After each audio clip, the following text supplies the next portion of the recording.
अस्सलाम वालेकुम नाजरीन, मैं साहिल खान और आप देख रहे हैं 452 डिस्कवरी। कुछ लोग इतना बच बच कर जीते हैं कि ज़िंदगी उन्हें छू भी नहीं पाती। उनके पास असफल प्रेम की कोई कहानी नहीं होती, किसी के छूट जाने का मलाल नहीं होता, हरदम कचोटने वाली कोई ख्वाहिश भी नहीं होती। किसी से इतना गुस्सा भी नहीं होते कि कोई ऊपर वाले से जाकर उसकी शिकायत कर सके, किसी से ऊपर वाले से कत्ल की इजाज़त मांग सके। किसी से इतना मोह भी नहीं कि उसकी तकलीफ़ में अकेले में खूब रोले। इनके पास ना कोई पागलपन का कोई किस्सा होता है, ना ही बदन और दिल पर किसी चोट का निशान। बर्फ़ की तरह ठंडे लोग सिर्फ बर्फ़ जैसे ही बिना आवाज़ किए चुपचाप पिघल जाते हैं। बचते बचाते जीते हुए एक दिन ज़िंदगी के एहसास से ही बचकर मर जाते हैं। ऐसा आखिर क्यों हुआ?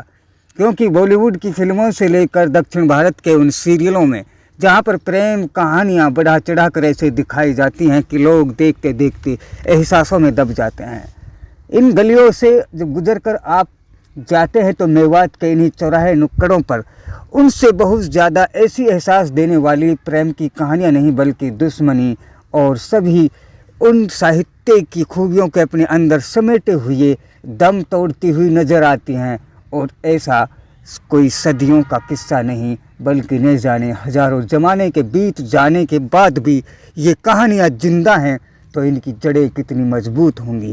ये इसी का एहसास दिलाती हैं जो ये खामोशी के साथ दम तोड़ती हुई कहानियों से भरे हुए एक ऐसे अलिखित पाठक और साहित्यकार जिन्हें कलम पकड़ना नहीं आता बल्कि वे जुबान से ही दुनिया के किसी भी साहित्य की उन कृतियों को छोटा महसूस करने पर मजबूर महसूस करा देते हैं जो आज तक इन्होंने देखी तक नहीं।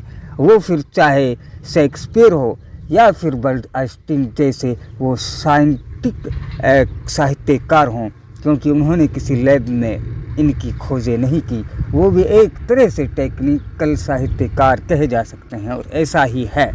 तो इन सभी चीज़ों से आप तो जब मेवात की गलियों और नुक्कड़ चौराहे पर इन अपठित और मूर्ख जैसी शक्लों के दिखने वाले ये भोले भाले लोगों की जब आप कहानियाँ सुनेंगे जो अभी तक आपने नहीं सुनी, जिनके ऊपर हंसी तो आप उड़ा सकते हैं क्योंकि अभी तक उनकी कुछ कहानियाँ चुटकुलों के अंदाज में कुछ चालाक लोगों ने अपने इधर उधर से चुने हुए समाज से लोगों के बीच में सुनाई हैं टाइम पास करने के लिए। लेकिन जब गहराई से ये बातें देखी और सुनी जाती हैं और कुछ हम वक्त फॉलो करने में इनके पीछे लगाते हैं तो आपको एक वो फलसफा तैयार होता हुआ नज़र आता है जो आज तक किसी भी साहित्यकार की कलम को नहीं छू सका और ना ही वो किसी ने अपनी कल्पना शक्ति से इस तरह की कहानियाँ लिखने में उनका वजूद बकसने में कोशिश की हो। तो सिंदबाज एपिसोड में आपको ऐसी ही कहानियाँ वीडियो के साथ दिखाई देंगी और बड़े ही नूरानी अंदाज में आपके सामने पेश की जाएंगी।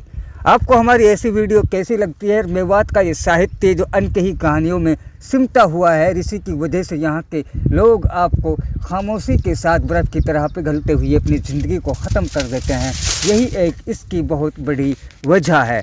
तो आपको कैसा लगा कि अगर हम इस एहसास को कहानियों में ढालकर एपिसोड के ज़रिए से हम एपिसोड दर एपिसोड आपके सामने पेश करते जाएं तो आपको क्या लगेगा और कैसा आप महसूस करेंगे? ये कहाँ तक आप हमको सपोर्ट कर सकते हैं? देखते रहिए H452 डिस्कवरी। हम आपकी राय का इंतज़ार कर रहे हैं। मैं साहिल खान कैमरामैन सरताज खान के साथ फिर मिलेंगे। धन्यवाद।